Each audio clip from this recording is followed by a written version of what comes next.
Hello friends, welcome to home food recipes. આજે આપણે બનાવીશું નાના બાળકોના ખૂબ જ ફેવરેટ બ્રેડ પિઝા, જે ફક્ત 10 જ મિનિટમાં બનીને તૈયાર થઈ જાય છે અને બનાવવામાં પણ એકદમ સરળ છે। આજે આપણે એને તવા ઉપર જ બનાવીશું।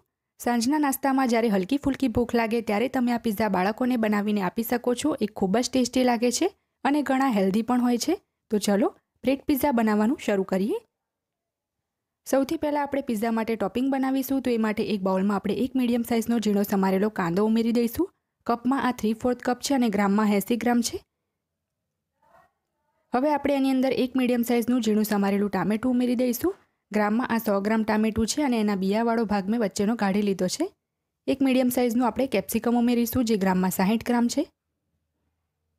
2 ટેબલસ્પૂન જેટલા આપણે એની અંદર ફ્રોઝન મકાઈના દાણા ઉમેરીશું। આમાંથી કોઈ પણ વસ્તુ તમે તમારા અકોર્ડિંગ વધારે કે ઓછી કરવી હોય તો કરી શકો છો। અહીંયા બસ મેં જે મેઝરમેન્ટ લીધા છે એ તમને જણાવ્યા છે। 1/4 ટીસ્પૂન એટલે કે 5 ચમચી એમાં મીઠું ઉમેરીશું અને હવે આપણે બધી જ વસ્તુને બરાબર મિક્સ કરી લઈએ। તમે ચાહો તો બ્રેડની ઉપર એક એક કરીને પણ વેજીટેબલ્સ મૂકી શકો છો, પણ પહેલાંથી આ રીતે મિક્સ કરી લેશું તો વધારે સરળતા રહે છે। હવે એક નાના બાઉલની અંદર આપણે 2 ટેબલસ્પૂન જેટલો શેઝવાન સોસ એડ કરીશું અને આની રેસીપી મેં પહેલાં ચેનલ પર બતાવેલી છે। વિડીયોની નીચે ડિસ્ક્રિપ્શન બોક્સમાં એની હું લિંક આપી દઈશ। 2 ટેબલસ્પૂન આપણે ટોમેટો કેચઅપ એડ કરીશું અને બંનેને બરાબર આપણે મિક્સ કરી લેવાનું છે।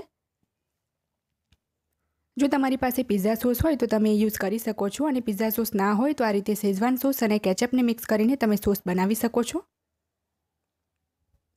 હવે મેં અહીંયા એક પ્લેટ લીધી છે, એની અંદર મેં એક બ્રેડ સ્લાઇસ મૂકી છે। અહીંયા મેં વ્હાઇટ બ્રેડ લીધું છે, તમે ચાહો તો બ્રાઉન બ્રેડ પણ લઈ શકો છો। અને હવે આપણે જે સોસ બનાવ્યો હતો એ આપણે બ્રેડ ઉપર આ રીતે લગાવી દેવાનો છે। જો તમારી પાસે પિઝા સોસ કે શેઝવાન સોસ બંને ના હોય તો તમે ફક્ત કેચઅપ પણ એપ્લાય કરી શકો છો, પણ શેઝવાન કે પિઝા સોસ લગાવશો તો બ્રેડ પિઝાનો ટેસ્ટ ખૂબ જ સરસ આવે છે।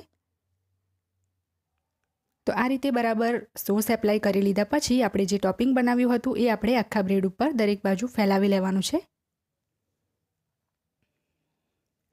આટલી ક્વોન્ટિટીમાં 3 મીડિયમ સાઇઝના બ્રેડ પિઝા બનશે। તો ટોપિંગ બરાબર સ્પ્રેડ કરી લીધા પછી આપણે એની ઉપર છીણેલું મોઝરેલા ચીઝ મૂકીશું।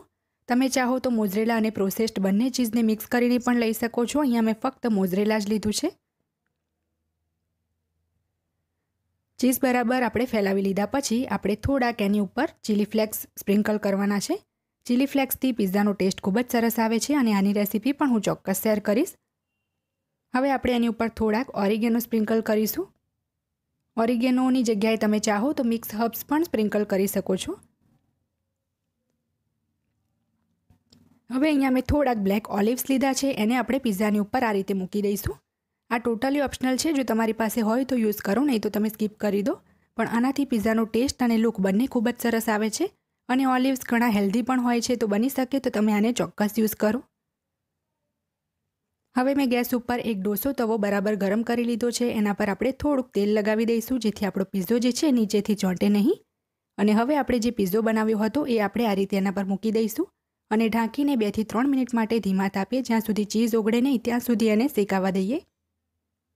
હવે તમે જોઈ શકો છો કે ચીઝ એકદમ સરસ ઓગળી ગયું છે અને પિઝ્ઝો પણ આપણો ખૂબ જ સરસ દેખાય છે। તો આપણે એને બહાર એક પ્લેટની અંદર લઈ લઈએ।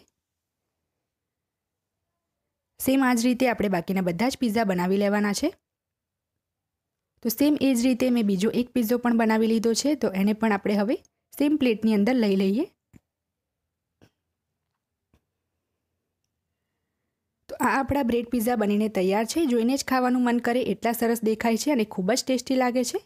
તો ફ્રેન્ડ્સ, જો તમને મારી આજની આ રેસીપી પસંદ આવી હોય તો મારા વિડીયોને લાઇક કરી, શેર કરી, ચેનલને સબસ્ક્રાઇબ જરૂર કરજો। પાસે આવેલા બેલ આઇકનને પણ દબાવજો જેથી તમને મારા આવનારા તમામ નવા વિડીયોની જાણકારી સૌથી પહેલાં મળે। અને જો તમારે મારી આ જ રેસીપી હિન્દીમાં જોવી હોય તો મારી હિન્દી ચેનલ ઉપર જઈને તમે જોઈ શકો છો, જેની લિંક મેં વિડીયોની નીચે ડિસ્ક્રિપ્શન બોક્સમાં આપી છે। તો મળીએ નેક્સ્ટ વિડીયોમાં, ત્યાં સુધી આવજો।